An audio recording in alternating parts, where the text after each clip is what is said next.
Hi guys, welcome to my channel. This is Ace on DIY. For today's video episode, ipapakita ko sa inyo kung paano ko ginawa itong chair ladder.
natapos na naman akong project ngayon.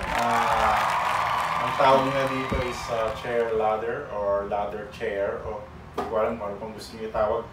Bago ako magbigay ng kaunting paliwanag regarding dito sa ginagawa kong project, shout out muna tayo. Shout out kay GJ Random, out kay August Ponge, kay AJ Calabig, at kay JR Segundo from Lake Cebu. Shout out na rin kay Bienvenido Bayais at kay Joey G.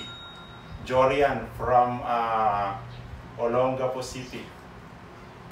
So alright guys, ito na yung natapos kong project ngayon, chair ladder. Medyo na-challenge ako dito sa ginawa ko dahil wala akong ginamit na screw dito. Mortise and tenons lang, tapos sinamahan ko siya ng glue. Tapos meron din mga counting dowels. Happy ako sa result, masaya ako. Kasi first time kong ginawa to. Sana nagustuhan itong new project ko at may nakuha kayong idea sa ginawa kong project na to. So alright guys, so yun lang po. Thank you sa inyong support at huwag po natin kalimutan mag-subscribe at pakiclick na rin yung notification bell. Kung meron pa kayong mga questions and suggestions, don't hesitate to comment it down below guys. Yun lang po. Once again, thank you so much and see you in my next vlog guys.